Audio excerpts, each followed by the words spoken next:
नमस्कार विद्यार्थी मित्रमैत्रिणींनो, SK academy या यूट्यूब चॅनलमध्ये तुमचं मनापासून स्वागत आहे।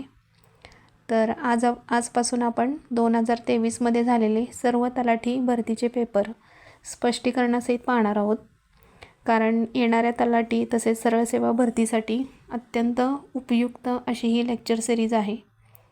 तर हे सर्व PYQ आपण विषयानुसार घेणार आहोत। आज मराठीपासून सुरुवात होत आहे, त्यानंतर बाकीचे विषय देखील आपण PYQ स्पष्टीकरणासहित घेणार आहोत।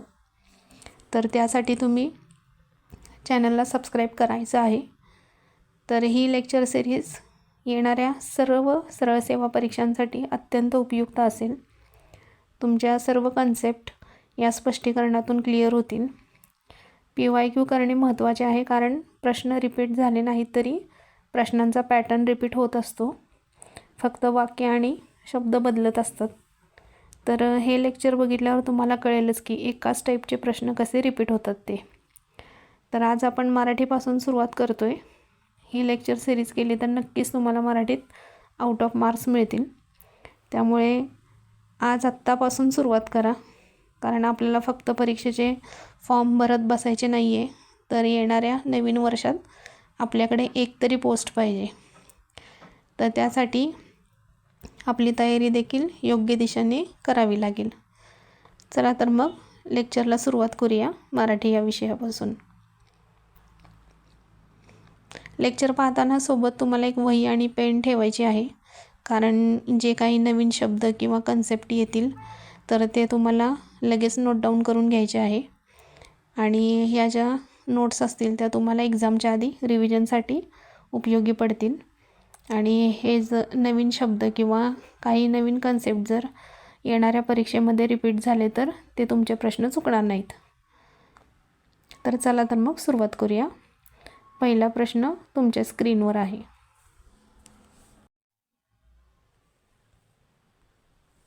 खालील शब्दाचा अर्थ सांगा। आकांत या शब्दाचा अर्थ विचारलेला आहे। तर ऑप्शनमध्ये आपल्याला दिले आक्रोश, दुःख, आरंभ आणि आतुर। तर आकांत म्हणजे आपण म्हणत असतो आकांत तांडव करणे, म्हणजे काय, आक्रोश करणे। तर दुःख हा शब्द सर्वांना माहिती आहे। आरंभ म्हणजे सुरुवात करणे, आणि आतुर या शब्दाचा अर्थ काय, उतावळेपणा किंवा एखाद्या गोष्टीसाठी उत्सुक असणे। तर आकांत या शब्दाचा अर्थ आहे आक्रोश। पुढचा प्रश्न, खालील प्रश्नार्थी वाक्याचे विधानार्थी वाक्यात रूपांतर केलेले योग्य विधान ओळखा। तुम्ही मदत केलेली मी कशी विसरू। तर हे आपल्याला प्रश्नार्थक वाक्य दिलेलं आहे, त्याचं आपल्याला विधानार्थी वाक्यात रूपांतर करायचं आहे। तर तुम्ही ऑप्शन 4 बघाल तर प्रश्नार्थ वाक्य आहे, त्यामुळे तो तिथेच ऑप्शन कट होतो। त्यानंतर ऑप्शन 3मध्ये पण प्रश्नार्थक वाक्य आहे, त्यामुळे तो पण ऑप्शन तिथे कट होतो, कारण विधानामध्ये प्रश्नार्थक चिन्ह येणार नाही, त्यामुळे तिसरा आणि चौथा ऑप्शन गेला। दुसरे वाक्य आहे ते उद्गारार्थी आहे, तो पण पर्याय येणार नाही। म्हणजे असं इलिमिनेट करत आपण पहिल्या पर्यायापर्यंत पोचलेलो आहे। तुम्ही मदत केलेली मी विसरणार नाही। तर हे एक विधान आहे, आणि विधानार्थी वाक्यात शेवटी काय असतं, पूर्णविराम असतो। पुढचा प्रश्न, खालील वाक्यातील प्रयोग ओळखा। आता प्रयोग हे परीक्षेच्या दृष्टीने अतिशय महत्त्वाचे आहेत, कारण तलाठी भरतीमध्ये प्रयोगावर बरेचसे प्रश्न विचारलेले आहेत। तर बघा, राघवने पपई खाल्ली। आता यामध्ये आधी आपल्याला कर्ता आणि कर्म ओळखता आलं पाहिजे। तर क्रियापद काय आहे, खाल्ली। तर वाक्याला प्रश्न विचारायचा कोण, तर याचं उत्तर काय येते आपल्याला, राघव। तर कोण या प्रश्नाचं उत्तर असेल तर तो असेल आपला वाक्यातील कर्ता।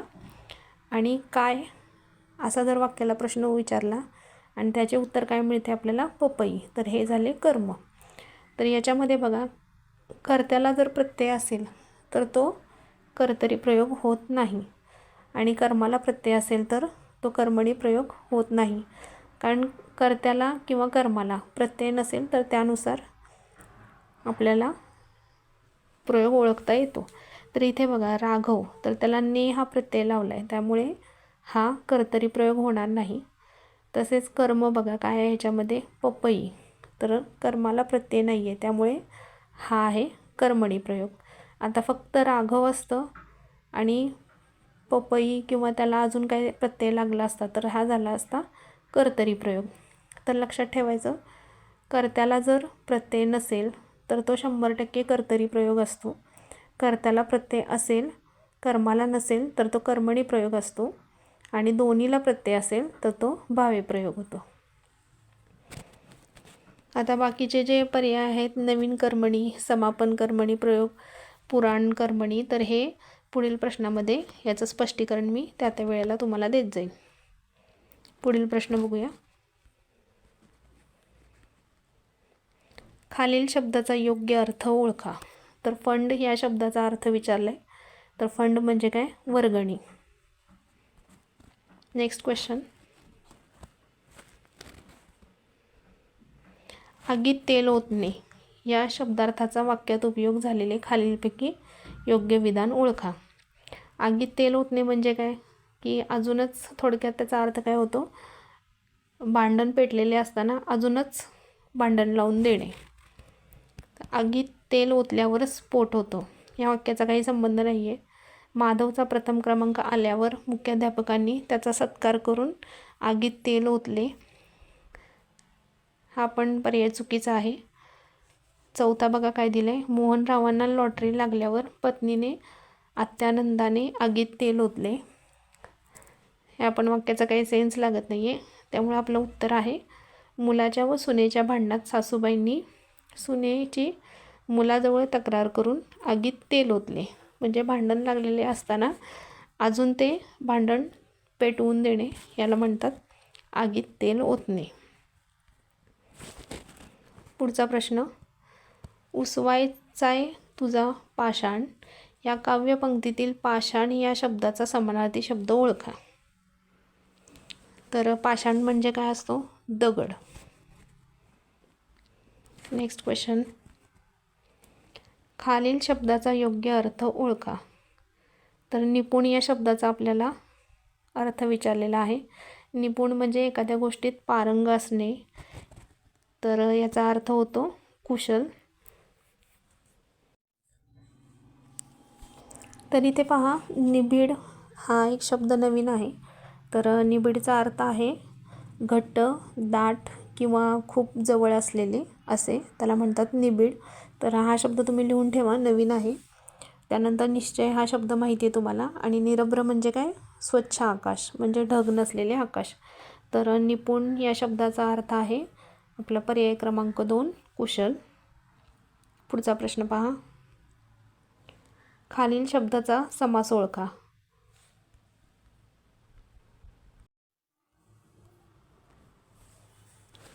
पदोपदी. तर पदोपदी या शब्दाचा आपल्याला समास ओळखायचा आहे. तर याचे योग्य उत्तर आहे अव्ययी भाव समास. तर आता अव्ययी भाव समास कशाला म्हणतात? त्यामध्ये काय असतं? पहिले पद प्रधान असतं. उदाहरणार्थ घरोघरी म्हणजे प्रत्येक घरी. तसे पदोपदी म्हणजे काय? प्रत्येक पदी किंवा प्रत्येक पायरीवर. तर याचे पर्याय पहा. बहुव्रीही समास म्हणजे काय असतो? ज्याच्यामध्ये समासाचा विग्रह होतो. उदाहरणार्थ नीलकंठ, निळा आहे कंठ ज्याचा असा तो. त्यानंतर द्विगु समास म्हणजे काय? त्यामध्ये पहिले पद हे संख्या विशेषण असते, म्हणजे त्यामध्ये संख्या दाखवली जाते. आणि तत्पुरुष समास म्हणजे काय? तर नदीकाठ म्हणजे नदीचा काठ, दुसरे पद प्रधान असते. तर या समासांचं आपण स्पष्टीकरण पाहिलेले आहे. पुढचा प्रश्न. खालील वाक्याचा प्रकार ओळखा. आई अंगण झाडते व रांगोळी काढते. संयुक्त वाक्य, केवल वाक्य, मिश्र वाक्य, संकेतार्थी वाक्य. तर याचं योग्य उत्तर आहे संयुक्त वाक्य. तर आपण याचं स्पष्टीकरण बघू.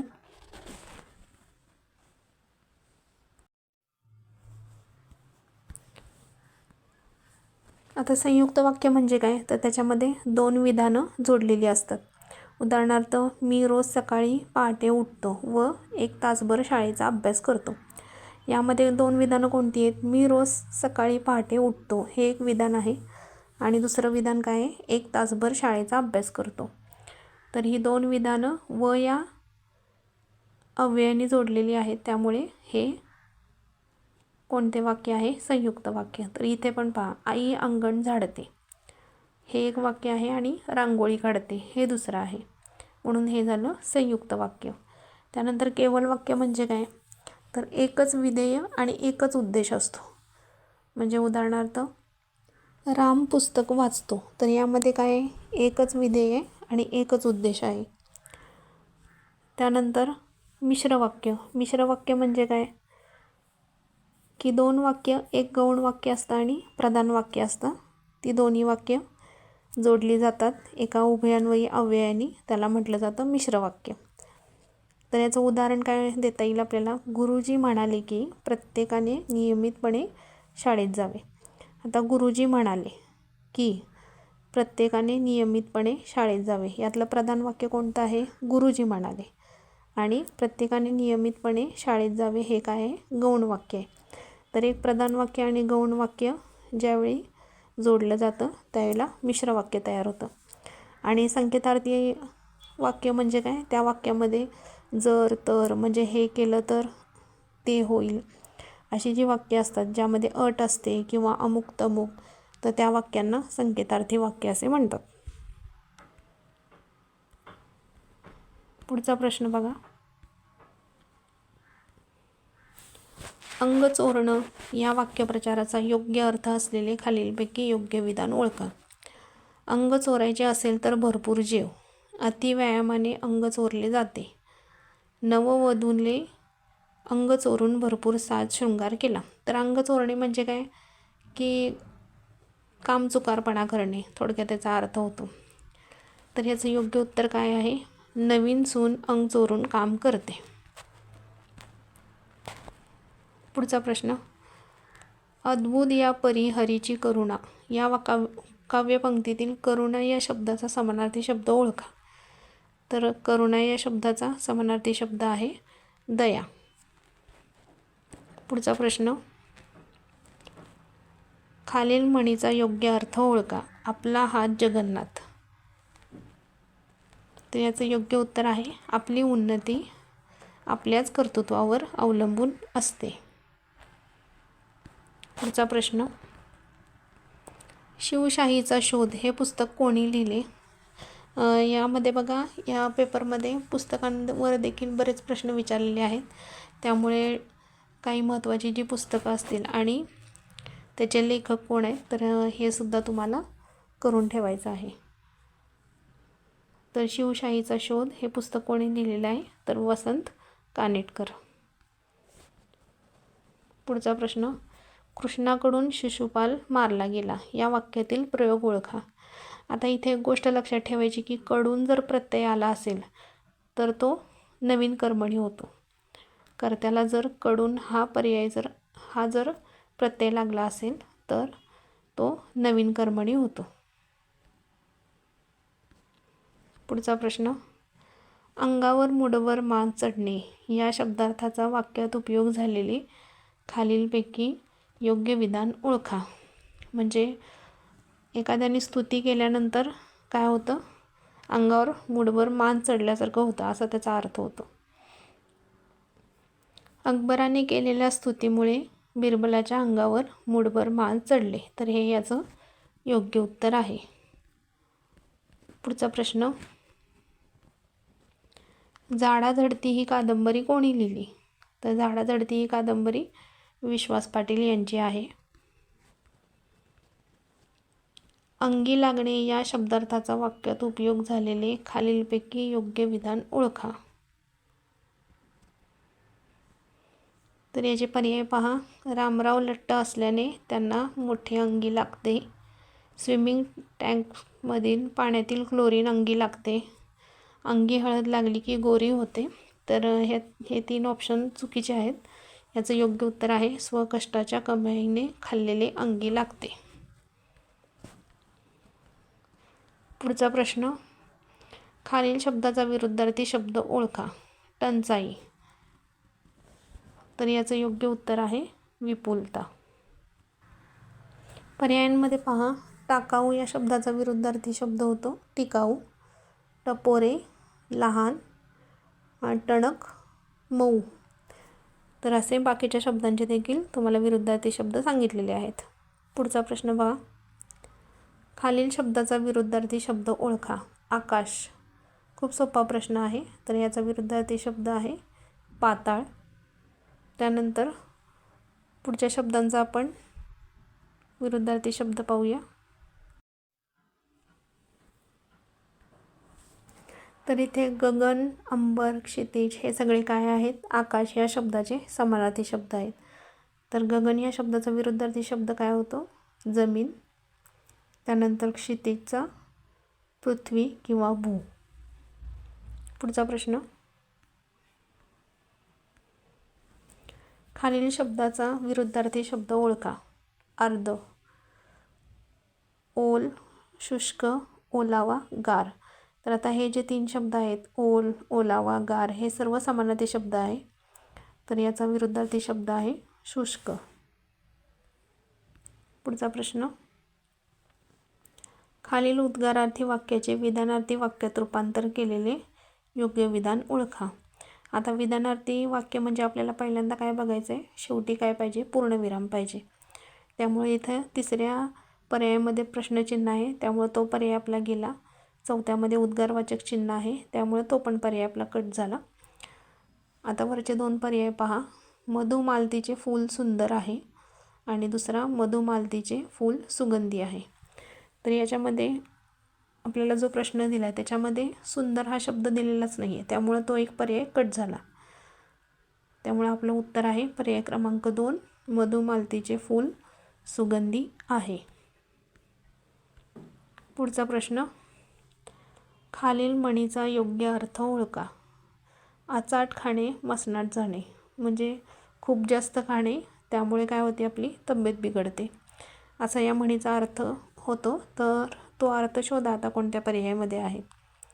कोणत्याही गोष्टीचा अतिरेक हा वाईट असतो. शूद्र माणसाच्या निंदेने थोर माणसाचे काही नुकसान होत नाही. या वाक्याचा काही संबंध नाही आहे. खाण्यापिण्यात अतिरेक झाल्यास वाईट परिणाम वाईट होतो. तर हे याचं योग्य उत्तर आहे पर्याय क्रमांक 3. पुढचा प्रश्न पहा. तुझे कारणी देह माझा पडावा या काव्यपंक्तीतील देह या शब्दाचा समानार्थी शब्द ओळखा. तर देह म्हणजे काय? शरीर. याचं योग्य उत्तर आहे पर्याय क्रमांक 1, शरीर. पुढचा प्रश्न. खालील शब्दाचा विरुद्धार्थी शब्द ओळखा. इमान. तर याचा विरुद्धार्थी शब्द होतो बेईमान. तर बाकीचे शब्द आहेत त्या शब्दांना काही अर्थ नाही आहे, त्यामुळे याचं योग्य उत्तर आहे बेईमान. पुढचा प्रश्न बघा. खालील विधानार्थी वाक्याचे प्रश्नार्थी वाक्यात रूपांतर केलेले योग्य विधान ओळखा. आता इथे आपल्याला प्रश्नार्थी वाक्य म्हणजे वाक्याच्या शेवटी आपल्याला प्रश्नचिन्ह पाहिजे. तर पहिल्या पर्यायामध्ये प्रश्नचिन्ह नाही आहे, त्यामुळे तो पर्याय आपला कट झाला. दुसऱ्या पर्यायामध्ये उद्गारवाचक चिन्ह आहे, त्यामुळे तो पर्याय देखील गेला. आता तिसरा आणि चौथा या दोन्हीतला आपल्याला पाहायचं आहे. भिजकी वही हा कविता संग्रह मला देशील का. आपल्याला कोणतं वाक्य दिले? भिजकी वही हा कविता संग्रह आहे. तर याचा प्रश्न आपण कसा विचारू? भिजकी वही हा कविता संग्रह आहे का. तर याचं उत्तर काय येतं? हो, भिजकी वही हा कविता संग्रह आहे. त्यामुळे याचं उत्तर आहे पर्याय क्रमांक 4. पुढचा प्रश्न. खालील होकारार्थी वाक्याचे नकारार्थी वाक्यात रूपांतर केलेले योग्य विधान ओळखा. आता इथे एक गोष्ट लक्षात ठेवायची आहे की होकारार्थी वाक्याचे नकारार्थी वाक्य करताना त्या वाक्याचा अर्थ बदलला नाही पाहिजे, वाक्याचा अर्थ तोच राहिला पाहिजे. तर वाक्य काय दिले? शिक्षकांचा आदर करावा. तर याचे पर्याय पहा. शिक्षकांचा अनादर करू नये हे वाक्य बरोबर आहे, कारण अनादर करू नये याचाच अर्थ होतो शिक्षकांचा आदर करावा.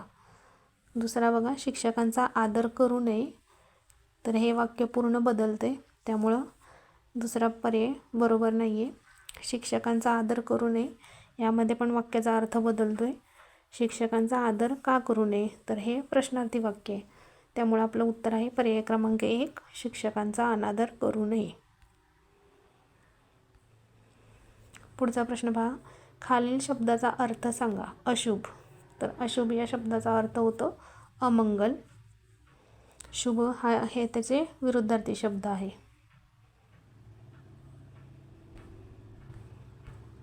पुढचा प्रश्न, खालील वाक्यातील प्रयोग ओळखा. आता परत प्रयोगावर प्रश्न आलेला आहे.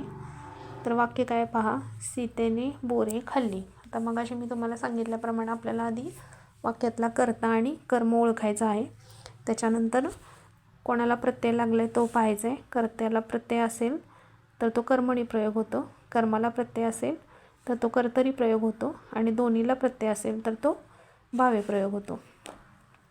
तर इथे पहा, क्रियापद काय, खाल्ली. कोणी, तर सीतेने, म्हणजे आपल्याला कर्ता मिळाला. कर्ता कोण आहे, सीता. काय असा जर प्रश्न विचारला तर काय उत्तर येते, बोरे. तर हे झाले कर्म. तर इथे पहा, बोरे म्हणजे हे काय, कर्म आहे. तर कर्माला प्रत्यय आहे का, नाही. त्यामुळे हा झाला आपला कर्मणी प्रयोग. कारण इथे सीता, तर सीताला ने हा प्रत्यय लागलेला आहे, त्यामुळे हा कर्तरी प्रयोग होत नाही. तर पर्यायामध्ये पहा, आपल्याला काय दिलं आहे, पहिला पर्याय समापन कर्मणी प्रयोग. आता समापन कर्मणी प्रयोग म्हणजे काय, तर एखादी क्रिया पूर्ण झालेली दर्शवते. उदाहरणार्थ लिहून झालं, खाऊन झालं, म्हणजे क्रिया पूर्ण झाली तर तो कोणता प्रयोग आहे, समापन कर्मणी प्रयोग. त्यानंतर पुराण कर्मणी म्हणजे कोणता, की हा प्रत्यय काय होतो, याला क्रियापदाला ज हे रूप लागतं. म्हणजे ही सर्व संस्कृतमधली वाक्य असतात. उदाहरणार्थ बोलीजे, देईजे. तर जे हा प्रत्यय किंवा जे हे जोडून क्रियापदाचं रूप तयार होतं त्याला म्हटलं जातं पुराण कर्मणी. आणि नवीन कर्मणी मी तुम्हाला मगाशीच सांगितलं, कडून हा जर प्रत्यय लागला कर्त्याला तर तो होतो नवीन कर्मणी. पुढचा प्रश्न, बोलाचाच भात आणि बोलाचीच कढी. म्हणजे काय, फक्त बोलायचं परंतु कृती काहीही करायची नाही असा त्याचा अर्थ होतो. तर याचं उत्तर आहे पर्याय क्रमांक 4, केवळ बोलून बोलूनच सर्वांना संतुष्ट करावयाचे पण कृती मात्र शून्य.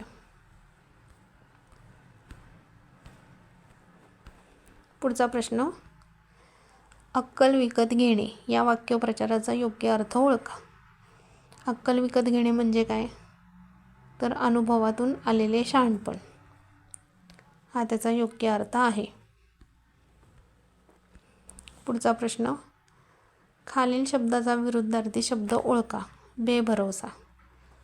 बेभरवसा, तर याचा विरुद्धार्थी शब्द काय होता, भरवसा.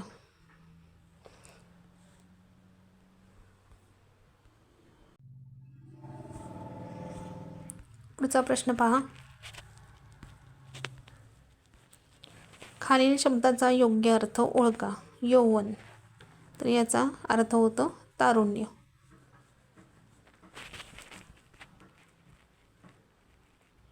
बालपण, बाल्यावस्था ह्या सर्व लहानपणीच्या अवस्था आहेत, त्यामुळं यौवन याचा अर्थ होतो तारुण्य. पुढचा प्रश्न, खालील शब्दाचा समास ओळखा. भूपती.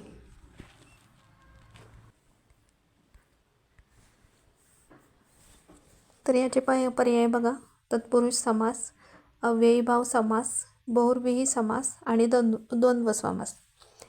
तर याचं योग्य उत्तर आहे तत्पुरुष समास. तर भूपती याचा विग्रह कसा होतो, भूचा पती, म्हणजे याचा अर्थ भूमीचा स्वामी. तर यामध्ये काय होतंय, चाचा विग्रह होतोय, त्यामुळे हा कोणता आहे, षष्ठी विभक्ती प्रत्यय लागतोय. तर याचा समास आहे तत्पुरुष समास. आता मगाशी मी तुम्हाला याचं स्पष्टीकरण दिलेलं आहे. तर यामध्ये अव्ययीभाव समास हा पाहू आपण. यामध्ये काय असतं, पहिले पद प्रधान असतो, म्हणजे घरोघरी, प्रत्येक घरी. त्यानंतर बहुव्रीही समासमध्ये काय होतं, विग्रह होतो. नीलकंठ, निळा आहे कंठ ज्याचा असा तो. त्यानंतर द्वंद्व समासमध्ये काय होतं, संख्यांचा उल्लेख असतो. पुढचा प्रश्न, खालील वाक्याचा प्रकार ओळखा. जेव्हा कळी उमलू लागते तेव्हा सुगंध वाऱ्यावर पसरू लागतो. तर यामध्ये जेव्हा आणि तेव्हाचा वापर केलेला आहे, त्यामुळे हे कोणतं वाक्य होतं, मिश्र वाक्य.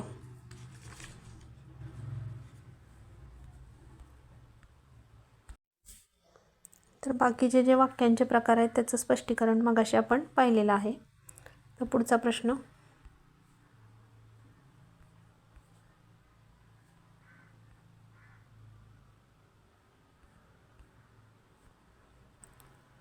आतड्याला पीळ पडणे या शब्दार्थाचा वाक्यात उपयोग झालेले खालीलपैकी योग्य विधान ओळखा. तर यात पर्याय क्रमांक 2 बघा आधी. मोगऱ्याच्या फुलांचा सुगंध उमगून माझ्या आतड्याला पीळ पडला. हे वाक्य चुकीचं आहे. मला बढती मिळाल्याचे कळाल्यावर माझ्या आतड्याला पीळ पडला. हे पण वाक्य चुकीचं आहे. मला नोकरी मिळाली आणि माझ्या आतड्याला पीळ पडला. हे पण वाक्य चुकीचं आहे. तर ह्याचं उत्तर आहे पर्याय क्रमांक 1. गारठ्यामध्ये फुटपाथावर झोपलेली उघडी बालके पाहून माझ्या आतड्याला पीळ पडला. म्हणजे पीळ पडणे म्हणजे वाईट वाटणे, आनंद होणे असा याचा अर्थ होत नाही. पुढचा प्रश्न, युगंधर ही कादंबरी कोणी लिहिली? बघा, कादंबरीवर पण भरपूर प्रश्न आहेत, त्यामुळं महत्त्वाच्या कादंबरी आणि त्याचे लेखक हे पण पाहून ठेवायचं आहे. तर युगंधर ही कादंबरी शिवाजी सावंत यांनी लिहिली आहे. पुढचा प्रश्न, खालील वाक्यातील प्रयोग ओळखा. ही कन्या सगुणा वरा नृपवरा कवणासी म्या देईजे. आता मगाशीच तुम्हाला मी सांगितलं, ज्या वेळेला क्रियापदाला जे हा प्रत्यय लागून येतो आणि संस्कृत वाक्य असतात, तो प्रयोग कोणता होतो? पुराण कर्मणी. त्यानंतर कर्मणी प्रयोग म्हणजे काय? की ज्यामध्ये कर्त्याला प्रत्यय लागतो, कर्माला लागत नाही, तो होतो कर्मणी प्रयोग. समापन कर्मणी म्हणजे एखादी क्रिया घडून गेलेली असते, तो असतो समापन कर्मणी प्रयोग. आणि नवीन कर्मणीमध्ये काय होतो? कर्त्याला कडून हा प्रत्यय लागतो, तो झाला नवीन कर्मणी. पुढचा प्रश्न, खालील शब्दाचा योग्य अर्थ ओळखा. प्रसार. प्रसार होणे म्हणजे काय? वाढ होणे.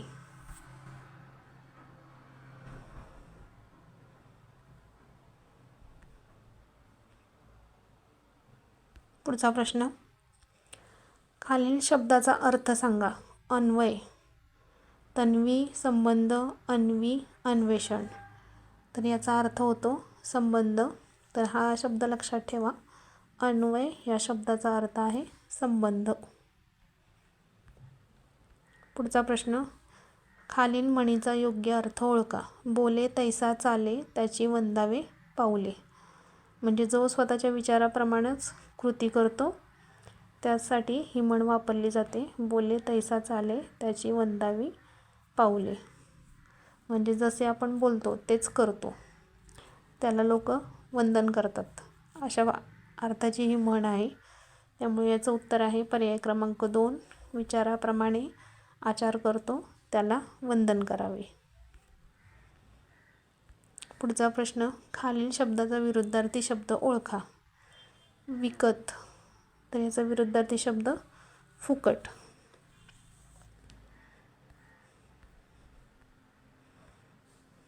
काय काय प्रश्न बघा अतिशय सोपे आहेत, त्यामुळे फक्त तुम्ही PYQ व्यवस्थित बघा, नक्की तुम्हाला याचा फायदा होईल. सदा सर्वदा योग तुझा घडावा या काव्यपंक्तीतील योग या शब्दाचा समानार्थी शब्द ओळखा. तर योग या शब्दाचा समानार्थी शब्द आहे संग. तर इथे पर्याय टिक करताना लक्षात ठेवायचं आहे, हे आधी संग संघ एकसारखे वाटतात, त्यामुळे पर्याय क्रमांक 1 संघ हे उत्तर बरोबर आहे. पुढचा प्रश्न, संभाजी ही कादंबरी कोणी लिहिली? तर संभाजी ही कादंबरी विश्वास पाटील यांनी लिहिलेली आहे. पुढचा प्रश्न, एक घाव दोन तुकडे करणे या शब्दार्थाचा वाक्यात उपयोग झालेले खालीलपैकी योग्य विधान ओळखा. एक घाव दोन तुकडे करणे म्हणजे काय? वडलो. तर बघा पर्याय क्रमांक 1. वडिलोपार्जित संपत्तीवरून 2 भावांची भांडणे पाहून रामरावांनी वाटणीचा निर्णय घेऊन एक घाव दोन तुकडे केले. म्हणजे एखाद्या गोष्टीचा लगेच निकाल लावणे म्हणजे एक घाव दोन तुकडे करणे. तर याचं उत्तर आहे पर्याय क्रमांक 1. खालील शब्दाचा समास ओळखा. चातुर्मास. तर यामध्ये बघा, मी मगाशीच सांगितलं होतं तुम्हाला, संख्या विशेषणाचा वापर ज्या शब्दामध्ये केला जातो तो होतो द्विगु समास. त्यामुळे याचं उत्तर आहे पर्याय क्रमांक 3, द्विगु समास.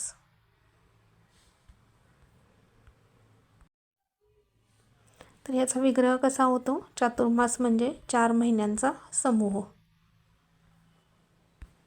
पुढचा प्रश्न, डोळ्यात प्राण आणणे या शब्दार्थाचा वाक्यात उपयोग झालेले खालीलपैकी योग्य विधान ओळखा. तर पहा, आधी आपण खालचे पर्याय बघू. डोळ्यात प्राण आणून केतकीने नवीन कपडे खरेदी केले. उतू जाणारे दूध मी डोळ्यात प्राण आणून पाहत होते. डोळ्यात प्राण आणून रोहनने जेवण केले. तर हे तिन्ही पर्याय या शब्दार्थासाठी योग्य वाटत नाही आहेत. तर पहिला पर्याय पहा, वृद्ध आई परदेशी गेलेल्या मुलाची डोळ्यात प्राण आणून वाट पाहत होती. तर याचं उत्तर आहे पर्याय क्रमांक 1. पुढचा प्रश्न, राजा शिवछत्रपती हे चरित्र कोणी लिहिले? राजा शिवछत्रपती हे चरित्र बाबासाहेब पुरंदरे यांनी लिहिलेलं आहे. तर अशा प्रकारे आपण आज 50 प्रश्नांचं स्पष्टीकरण पाहिलेलं आहे. तर नेक्स्ट लेक्चरमध्ये आपण राहिलेले प्रश्न कवर करणार आहोत. तर हे लेक्चर तुम्हाला कसे वाटले हे नक्की मला तुम्ही कमेंटमध्ये सांगा. त्याचप्रमाणे भूगोल या विषयाचे देखील PYQचे 2 लेक्चर मी ऑलरेडी या चॅनलवर अपलोड केलेले आहेत. तर ते लेक्चरसुद्धा तुम्ही एकदा पाहून घ्या आणि अशाच लेक्चरसाठी या चॅनलला सबस्क्राईब करा. तुमच्या मित्रमैत्रिणींसोबत हे लेक्चर शेअर करा. चला तर मग आपण भेटूया नेक्स्ट लेक्चरमध्ये. धन्यवाद.